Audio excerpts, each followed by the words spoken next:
मेरा यह विश्वास है कि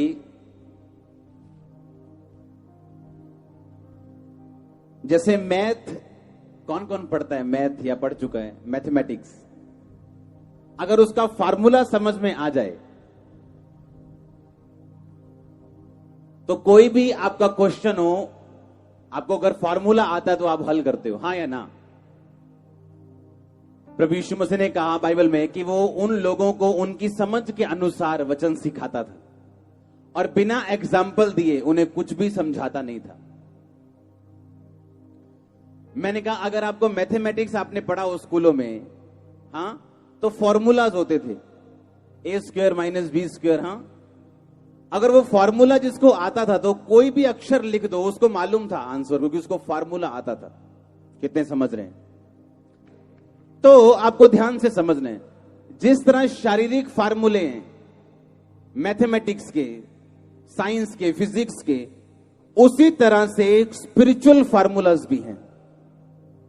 जब आपको स्पिरिचुअल फॉर्मूला समझ आ जाता है, आपको आत्मिक चीजें जब समझ आ जाती हैं, आपके लाइफ की ब्लेसिंग, उसकी गवाही, आपका आगे बढ़ना, ये नथिंग होगा, क्योंकि ये आप ही का पीछा करते हुए आपके पास आएंगे। ऐसे लोग हैं चर्च में, जो इस चर्च में आए इसलिए नहीं कि उनका एक बच्चा मंदबुद्धि है और सब जगह हो आए, खत्म हो गया, सब डॉक्टर सब फिर आए, सब पता कुछ नहीं होगा, पर चर्च में उस बच्चे की हीलिंग की वजह से नहीं आए, वैसे ही आ गए। कोई वैसे प्रॉब्लम थी, आ गए और एक गवाही बन गई।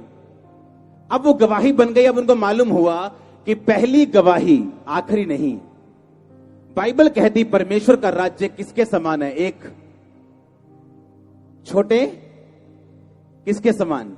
राई का बीज। ये फार्मूला दिया खुदावंद ने, स्पिरिचुअल फार्मूला, कि मेरा राज एक बीज के समान है। जब उसको बोया जाता है वो सबसे छोटा होता है, लेकिन जब वो बड़ा होता है तो आम पेड़ों से बड़ा होता है और पक्षी उस पे बसेरा करते हैं। वो लेडी आई चर्च में, पहली गवाही बनी, ओके, टेस्टिमनी बन गई। अब उसकी बेटी मंदबुद्धि है, बचपन से चल नहीं होता, कुछ नहीं कर सकती, लेकिन चर्च में आके समझ आई, अच्छा ये मेरी पहली गवाही है, आखिरी नहीं। अब मैं इसे बार बार दूंगी, प्रभु में खड़ी रहूंगी। धीरे धीरे धीरे वो मंद बुद्धि जो चलती नहीं थी वो चलने लगी। ऐसे लोग हैं जिनकी पोलियो की टांगे बड़ी हो रही, मोटी हो रही, दिमाग बनना शुरू हो चुका है, कान बने नहीं है, कान है ही नहीं है, सुनना शुरू हो चुका है।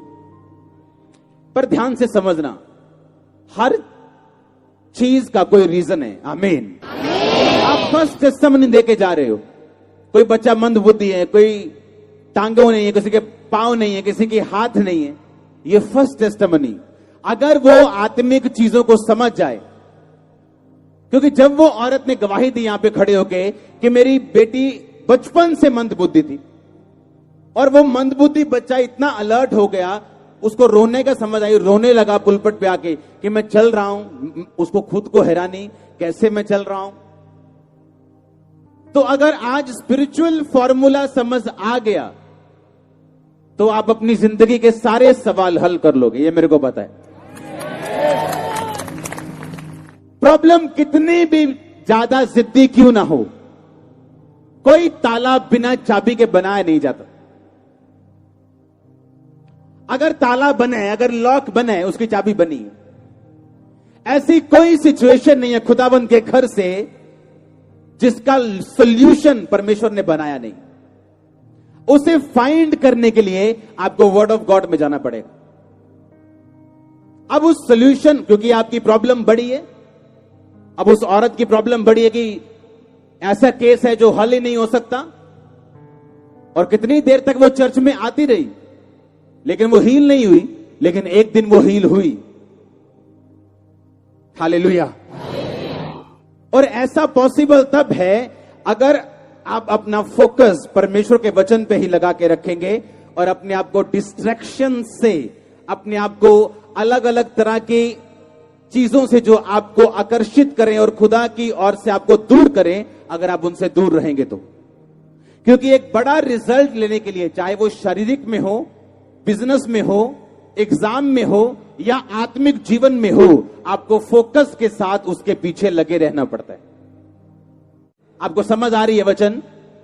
मैंने कहा कोई ऐसा सिचुएशन नहीं, कोई ऐसा सवाल नहीं, ना ही कोई ऐसी प्रॉब्लम है जिसका हल परमेश्वर ने बनाए बिना वो आपको दी हो।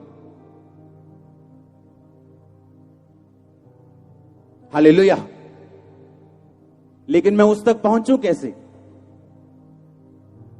अगर एक मंदबुद्धि बच्चा चल सकता है, सूखी टांगों वाला चल सकता है,